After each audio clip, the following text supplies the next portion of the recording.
The detective sat across from me in a hospital room that smelled like antiseptic and something colder I couldn't name, and she asked me one question before she said anything else. "Did you know your liver was going to be used for your brother?" I looked at her for a long time. The kind of look where you're not really seeing the person in front of you. You're seeing your mother's handwriting on a consent form. You're seeing your own name above a line that said patient's legal guardian.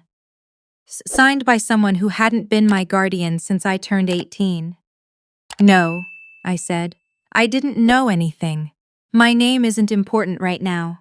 What's important is that I was 31 years old, a licensed pharmacist with 8 years of experience, living alone in a one-bedroom apartment in Columbus, and the last person anyone who knew me would describe as naive. I read drug interaction charts for fun.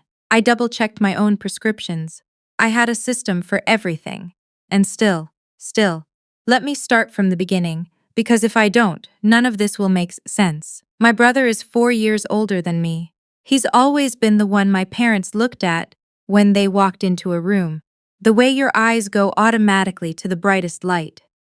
He played baseball through high school and college, charming and loud in the way that made adults overlook things that should have been addressed.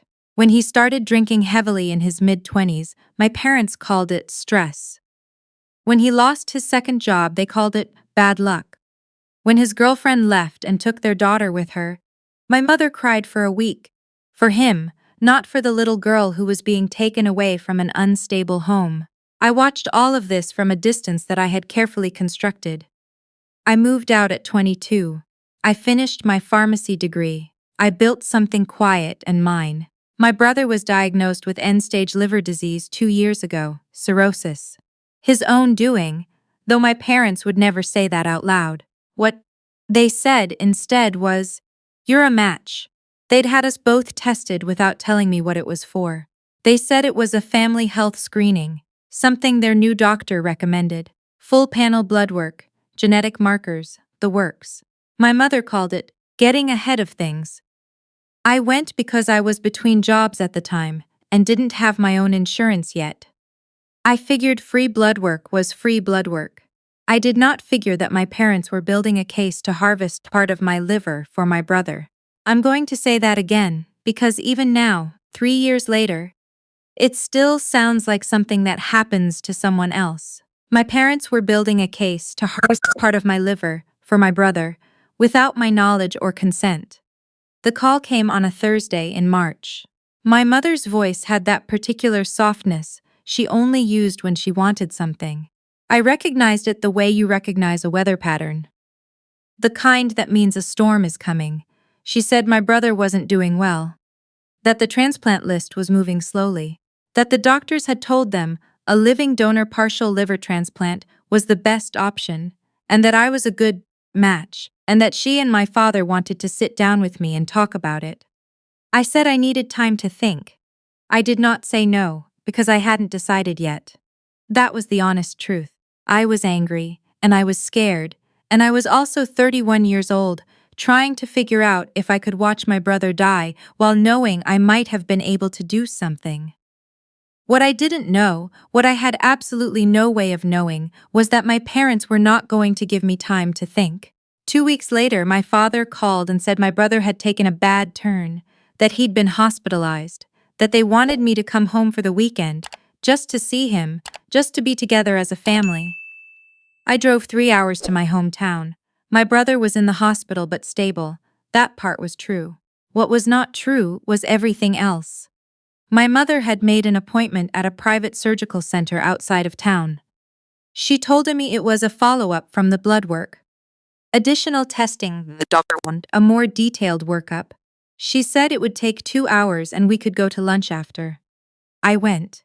I sat in a waiting room with beige chairs and a watercolor painting of a lighthouse, and I filled out a form with my name and date of birth. A nurse took my blood pressure. A doctor came in and shook my hand and explained that they were going to do a hepatic imaging scan and some additional labs. Then he offered me something to drink. Said it was a contrast prep solution, that it would help the imaging show up more clearly. Tasted sweet, he said, Like fruit punch, I know. I know what you're thinking. I'm a pharmacist. I should have known. I've asked myself that question every single day for 3 years.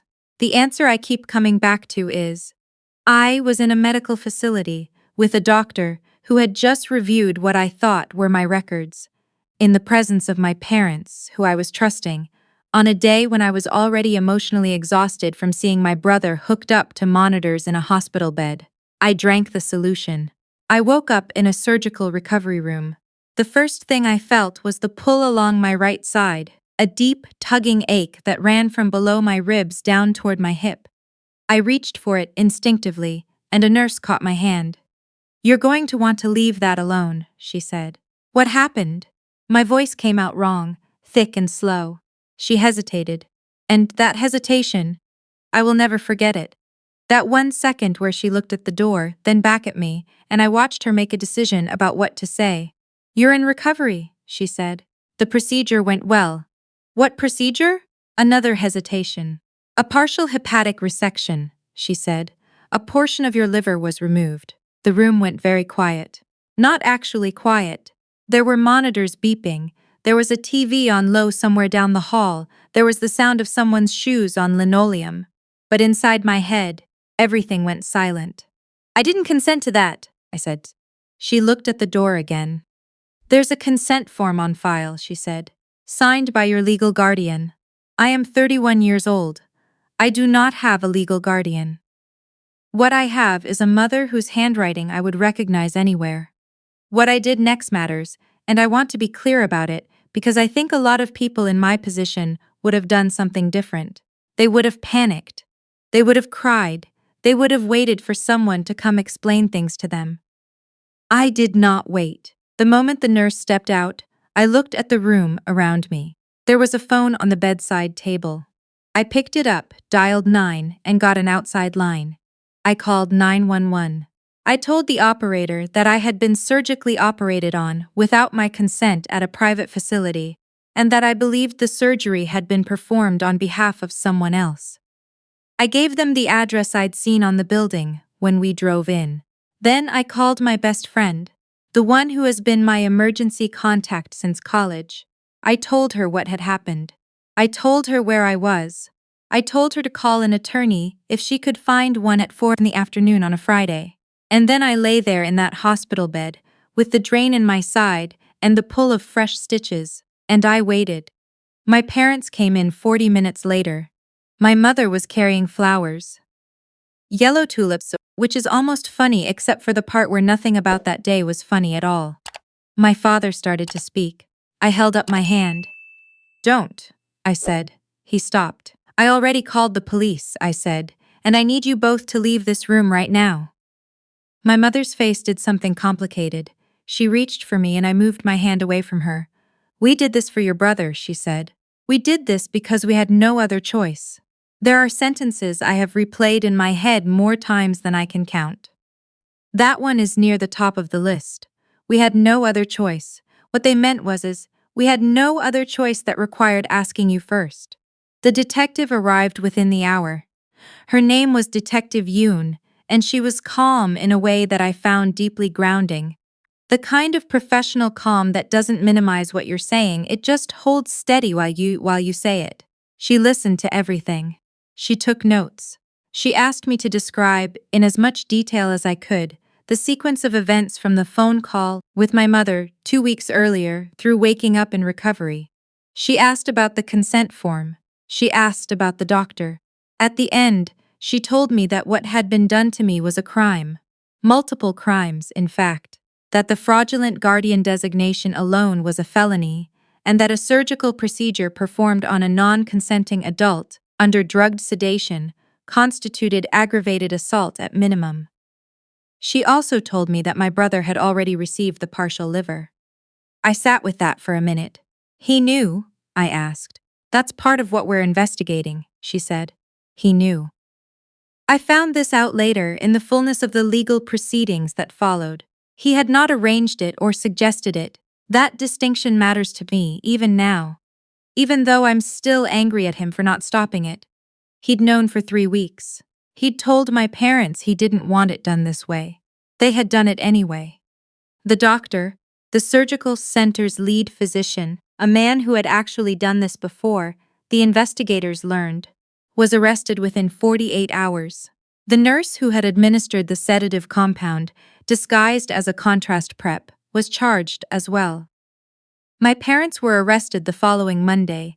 My father was 63 years old and had never had so much as a speeding ticket. My mother had volunteered at the same church for 20 years. None of that stopped the handcuffs. I spent 4 days in that hospital. Not by choice. I had lost enough blood volume during the surgery that they needed to monitor me, and there was a question for the first day about whether there had been a bile duct complication. There wasn't, as it turned out, but those 4 days were some of the longest of my life. My best friend drove in from 2 states away and sat in the chair beside my bed for most of it. She brought me clean clothes and a phone charger and food from a diner down the street, and she didn't say anything most of the time, which was exactly right. An attorney called on the second day. A civil attorney, referred through a firm that my best friend's uncle knew. He laid out what a civil case could look like. The surgical center carried malpractice insurance. The doctor had assets. My parents owned a house. They owe you, he said, and hearing someone say it out loud like that, simply, matter-of-factly, broke something loose in my chest that I hadn't realized was stuck. The criminal case moved quickly, as these things go. The doctor pled guilty to criminal assault and medical fraud. The nurse accepted a plea as well in exchange for cooperation. My parents went to trial 8 months later. My mother's attorney tried to argue that she had genuinely believed she was acting in my best interest, that her designation as guardian had been an administrative error made in good faith, that no mother would do this to her child out of malice. The jury deliberated for 6 hours. My mother was convicted of criminal assault, fraud, and conspiracy to commit unlawful medical procedure. My father on the same counts. She received a 7-year sentence. He received 5, with possibility of parole after 3. I was in the courtroom for the verdict. I don't know why I needed to be there in person, but I did. My best friend sat next to me. An attorney from the civil case sat on my other side. When the judge read the verdict, my mother turned to look at me. I don't know what she expected to see. Whatever it was, I don't think she found it. The civil settlement came 14 months after the surgery. I'm not going to share the exact number, but I will say that it was significant. Enough that I paid off my student loans and my car, and still had enough left to take 6 months off from work, which I desperately needed. Because here's the thing that doesn't come up in the legal proceedings, in the police reports, in the carefully documented timeline of a criminal case. The after. The after is its own thing entirely. I had a job I loved, and I had to take medical leave for 3 months while I recovered. My employer was supportive. I want to say that, because they were. But 3 months of medical leave changes things. The rhythms shift. You miss meetings and inside jokes and the particular ease of being known somewhere. When I came back, I was the person something had happened to. That's a different thing than just being yourself. I went to therapy twice a week for the first year, still go once a week now. My therapist is the kind of person who doesn't let you pretend, which is sometimes exactly what you need, and sometimes costs you an hour of sleep afterward, lying in the dark replaying conversations that cracked something open. I had to figure out what to do about my brother. This was the hardest part, harder, in some ways, than the surgery itself. Because my brother called me from the hospital, his hospital, the one where he was recovering from the transplant, 6 days after my surgery, crying, telling me he hadn't wanted it, telling me he'd told them not to, telling me he was sorry, and I believed him. I still believe him. I also had to figure out how to hold that alongside the fact that he had known for 3 weeks and hadn't called me, hadn't warned me, had sat with that information while I drove 3 hours to see him and walked into that surgical center and drank something handed to me by a doctor who was about to take a piece of my body without asking. I don't talk to my brother right now. I want to be honest about that. People want a clean resolution. They want me to say we reconciled, or they want me to say I cut him off forever, and the truth is neither of those things. The truth is, I'm not ready. I don't know what it looks like when I am. I think about it more than I probably should, and then I remind myself that I'm allowed to take whatever time I need, and then I think about it again anyway. What I've come to, slowly and imperfectly, is this. My parents did not see me as a person, they saw me as a resource, as a solution to a problem they had. When they looked at me, they calculated what I could provide, and when the cost of obtaining it felt too high, meaning, when they thought I might say no, they decided to take it anyway. There's a word for that. Several words, actually. Most of I've had to learn from a therapist, and from the attorney who described my case to me using legal terminology that made what happened sound somehow both clinical and devastating at the same time. But the word I keep coming back to is simpler than any of those. They didn't love me. Not the way a parent is supposed to love a child. They loved what I could do for them, which is not the same thing and never was, and I spent 31 years mistaking one for the other. I'm sharing this because a detective asked me, months after the trial, whether I would ever talk publicly about what happened. She'd seen cases like mine disappear into sealed records and private settlements, and she thought it mattered, she said, that people knew this was something that could happen. That the people most likely to hurt you are often the people you've spent your whole life trusting. I thought about it for a long time before I decided yes. The hardest part of the yes was knowing that my brother would hear it, that my extended family would hear it, that people who knew my parents at their church would hear it. People who had sat in pews next to them for 20 years and thought they knew who they were. But I kept coming back to the version of me who sat in a beige waiting room with a watercolor lighthouse on the wall and drank what she was handed because the people she trusted were standing right there. She deserved someone to have said something sooner. So I'm saying it now. If you are reading this and something feels wrong, not dramatically wrong, not movie-level wrong, just quietly, persistently wrong, please listen to that. The people who actually love you don't need to hide things from you. They don't schedule appointments you don't know about. They don't answer questions about your medical history without asking you first. They don't hand you something to drink and look away while you swallow it. I have a scar that runs 7 inches along my right side inches. I will have it for the rest of my life. Some mornings I forget it's there. Some mornings I wake up and the first thing I feel is the pull of it, the way scar tissue never quite lets you forget. I've stopped thinking of it as something that was taken from me. I've started thinking of it as evidence, proof of what I survived, proof that I called for help from a hospital phone when I was still coming out of anesthesia, proof that I held up my hand and said don't and meant it. I was never just a resource. I was always a person's. Even when the people who were supposed to know me best forgot that, I know it now. That's what I kept when they took everything else.